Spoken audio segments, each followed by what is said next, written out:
നമസ്കാരം, ഞാൻ ഗണപതി അറിയാതെ വിചാരിക്കുന്നു. അപ്പോൾ ഞാനിവിടെ ഹണി ബീ ടൂൻ്റെ സെറ്റിലാണ്. ഇതിൽ ഞാൻ ഫ്രെഡി എന്ന് പറഞ്ഞൊരു ക്യാരക്ടറാണ് ചെയ്യുന്നത്. അപ്പോൾ നമുക്ക് എല്ലാവർക്കും അറിയാം ഹണി ബി ഫസ്റ്റ് ഒരു വളരെ ഭയങ്കരമായിട്ടൊരു ന്യൂ ജനറേഷനിലും എല്ലായിടത്തും ഒരു തരംഗം സൃഷ്ടിച്ചൊരു പടമായിരുന്നു. അപ്പോൾ അതിൻ്റെ രണ്ടാമത്തെ ഭാഗത്തിലൊരു ഭാഗമാകുക എന്ന് കഴിഞ്ഞത് വളരെയധികം സന്തോഷമുണ്ട്. പിന്നെ ആസിഫ് ഖാൻ്റെ കൂടെ വീണ്ടും ഈ കൊല്ലം തന്നെ വേറൊരു പ്രൊജക്റ്റ്, ഞാൻ ഇത് രണ്ടാമത്തെ ദിവസമാണ് അതിന് ഇവിടെ സെറ്റിൽ ഷൂട്ടിൽ ഞാൻ വന്നിരിക്കുന്നത്.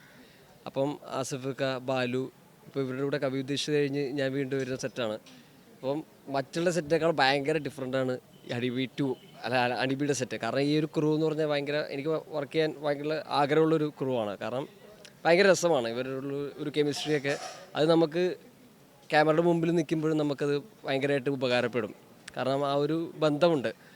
അപ്പം എന്താ പറയണ്ടേ, ഇപ്പം ലാലൻ ഇവരുടെ ഈ പുണ്യാളൻസ് ബ്രദേഴ്സിൻ്റെ കസിനായിട്ടാണ് ഞാൻ വരുന്നത്, ഫ്രെഡി എന്ന ക്യാരക്ടർ. ബാക്കി നമുക്ക് സിനിമയിൽ കാണാം. അപ്പം ഭയങ്കര ഹാപ്പിയാണ്. ജി ജേട്ടൻ, അനൂപേട്ടൻ, നിതിൻ, അസോസിയേറ്റ് ഡയറക്ടർ നിതിൻ, ഇവരുടെ ക്രൂ ഭയങ്കര ഡിഫറെൻ്റാണ്. നമുക്കെന്ന് പറഞ്ഞു കഴിഞ്ഞാൽ നമുക്ക് എന്താ പറയണ്ടേ, എനിക്ക് ബാക്കിയുള്ള പടങ്ങളിൽ വർക്ക് ചെയ്യുമ്പം ഇത്ര ഒരു ഫ്രീഡം, അല്ലെങ്കിൽ നമുക്ക് എന്തും പറയാൻ, അല്ലെങ്കിൽ എന്തെങ്കിലും സജഷൻസ് നമ്മളോട് സജഷൻസ് കൊടുക്കാനുള്ള ഒരു ഫ്രീഡം നമുക്കിവിടെ ഒരു സ്പേസ് ഉണ്ട് നമുക്കിവിടെ. അതാണ് ഈ ഒരു പടത്തിൻ്റെ എനിക്ക് തോന്നുന്നു ഹണീബിയുടെ വിജയം അതായിരിക്കണം. കാരണം അവരുടെ ഒരു ഫ്രണ്ട്ഷിപ്പ്, ആ ഫ്രണ്ട്ഷിപ്പിൻ്റെ ബേസിൽ ഉണ്ടാകുന്ന പടങ്ങളാണിത്. അപ്പോൾ അതിന് ഫ്രണ്ട്ഷിപ്പിൻ്റെ ഉള്ളൊരു അത് എന്താ പറയണ്ടേ വേറെ തന്നെ വാല്യൂ ഉണ്ട്.